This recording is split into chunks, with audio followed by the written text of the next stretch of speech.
Studies on con artists, cult leaders, and psychopathic offenders reveal something deeply uncomfortable.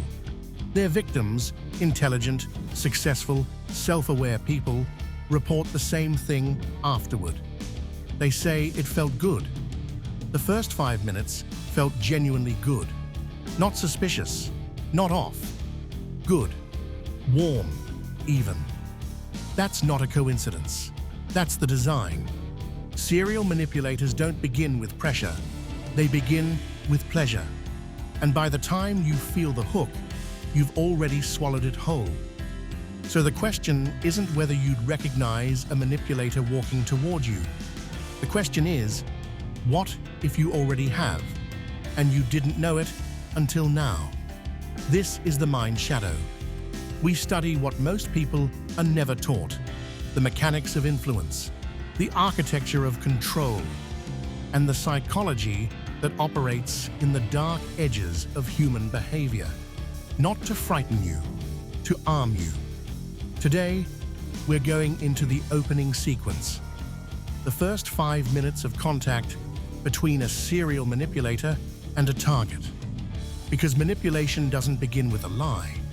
It begins with a move so elegant, so instinctively satisfying, that your brain doesn't just miss it, it rewards it.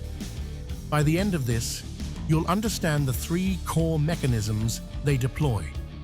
You'll see the scan they run on you. And you'll understand a truth about human psychology that completely reframes how manipulation actually works. The first move is called mirroring with intent. Every skilled manipulator does it. Most people think mirroring is just copying body language. Lean in when they lean in. Match their speech pace. Nod when they nod. That's the surface version. Serial manipulators take it further. They mirror your identity, your values, your self-image. They listen in the first 60 seconds, not to understand you, but to locate you. Where do you place your pride? What do you most want to be seen as? Competent? Caring? Perceptive? The moment you reveal it, and you will reveal it, because humans cannot help signaling their identity, they reflect it back at you. Consider Robert Hendy Freegard, a British man with no formal education who successfully impersonated an MI5 spy for over a decade. He targeted intelligent people, educated people. He didn't seduce them with flashy lies immediately. He started by listening. He identified what each person most wanted to believe about themselves. Then, he became the mirror that showed them that version of themselves more clearly than anyone else ever had. Victims described feeling immediately understood, seen, recognized in a rare way. That feeling, that sense of being truly seen, is one of the most powerful emotional rewards the human brain can experience. And it costs a skilled manipulator nothing to manufacture. They're not seeing you. They're showing you a reflection. And your brain can't tell the difference.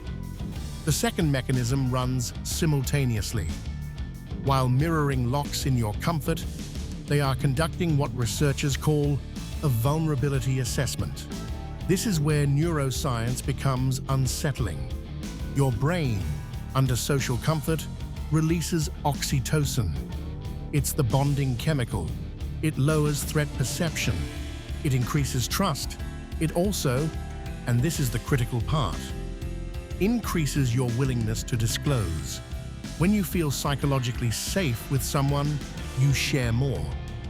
You show the edges of your life, your frustrations, your fears, the thing you want that you haven't told many people.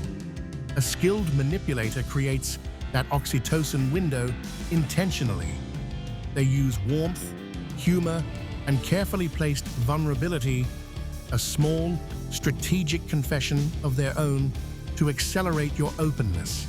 They're not opening up, they're opening a door. And they're cataloging everything you walk through it with.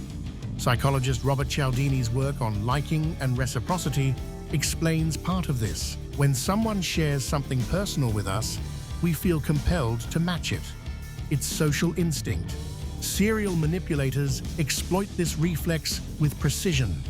Their fake vulnerability is bait. Yours is intelligence.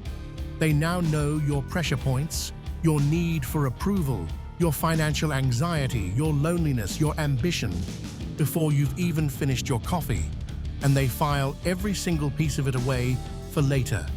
Now you understand the two opening moves: mirror the identity, extract the vulnerability.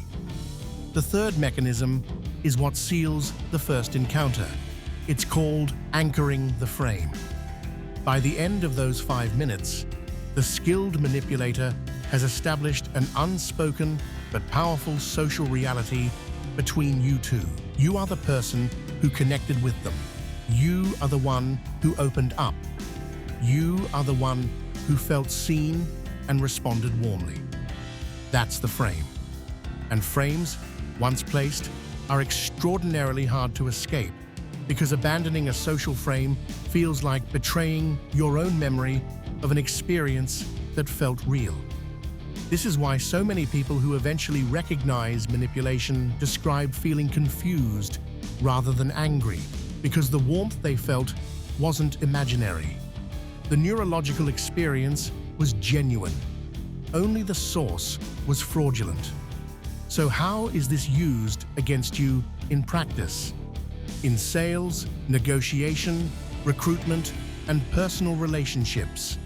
A manager who mirrors your ambition to extract loyalty. A partner who locates your need for validation and becomes the sole provider of it. A business contact who makes you feel like old friends in minutes, then uses the relational capital you handed them freely. Ethically, and there is an ethical dimension here, the same mechanics can be used with self-awareness in positive contexts.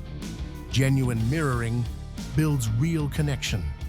Real listening accelerates real trust. The difference is intent. The difference is whether you're building something or just harvesting. Knowing the mechanics doesn't make you a manipulator. It makes you impossible to manipulate accidentally. Here's the reframe. The disturbing truth that recontextualizes everything. You remember the question from the beginning. Why does it feel good? Why do victims consistently describe those first moments as warm, even beautiful? Here's why. Serial manipulators don't exploit your weaknesses in those first 5 minutes. They exploit your strengths, your capacity for connection, your instinct toward trust, your intelligence, because intelligent people build quick mental models of others, and manipulators give your mind exactly the inputs it needs to build a flattering false model fast. The more empathetic you are, the faster the mirror works on you.